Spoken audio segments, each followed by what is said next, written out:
Good morning, this is Christina with In the Garden, and today we are going to plant our planter boxes that we put on the railing. We went to Beaver Bark here locally in Eastern Washington, which is a nursery, and we got several items. We're going to go over them today. I'm going to show you all that you need to plant them, which is not much, and we're going to get some of these in the boxes so that we can have it's late spring color. It is also really cold here in Eastern Washington for the end of April, believe it or not. It's still sweater weather, coat weather, and our spring bulbs like tulips and daffodils are still coming up and not necessarily have heads yet. So that's very different to our region. It's usually warm by now. It's been a very cold, very wet, very windy, as you can see, spring. So we're gonna get started with this. Let's get going.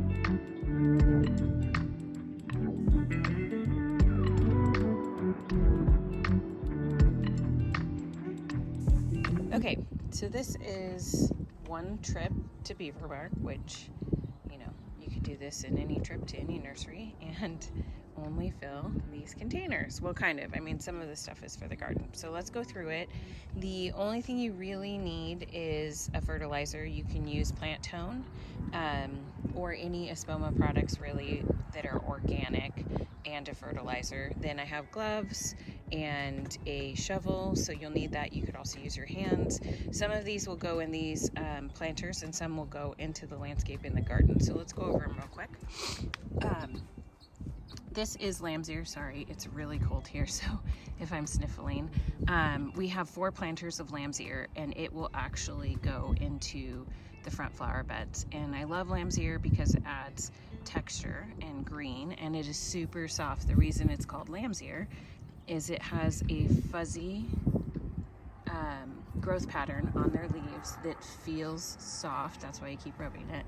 And it feels like a lamb's ear. It's both the shape and the feeling of what a lamb's ear would be like. And some of these really brand new leaves that are just coming up are incredibly soft.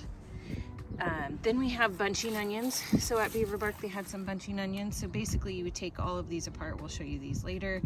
And these are sweet Walla Wallas, which are my favorite and in our area.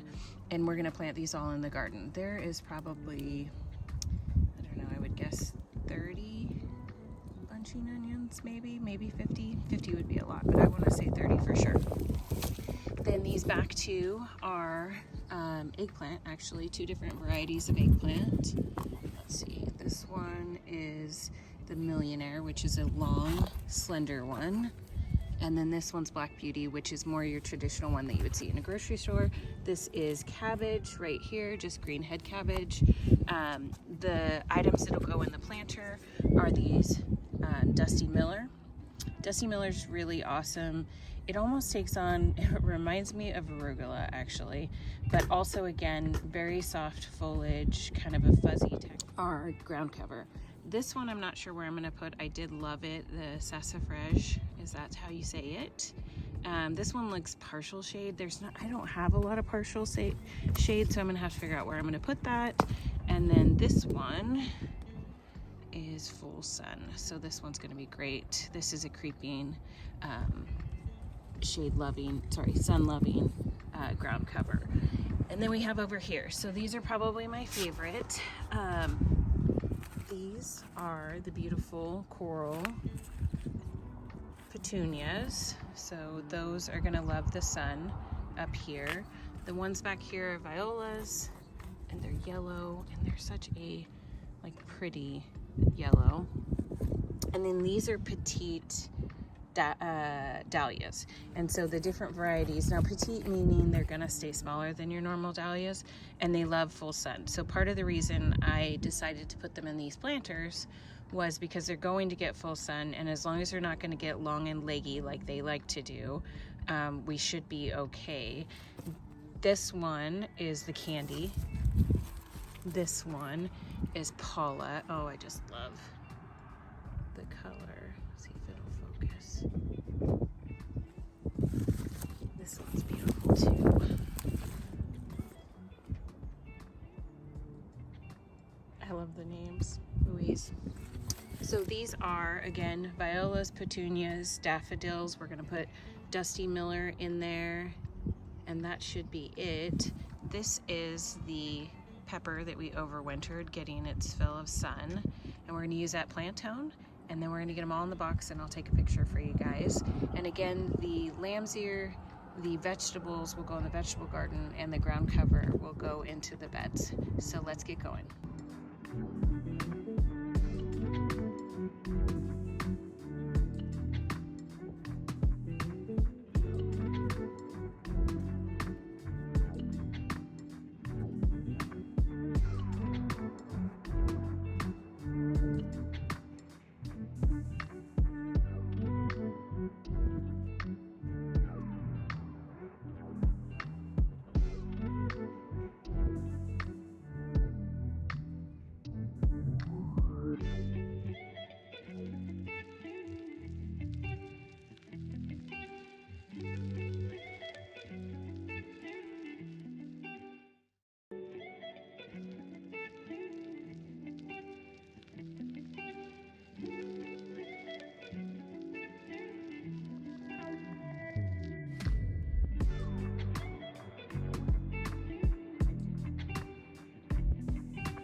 So this is what they look like. Let's go get some water and finish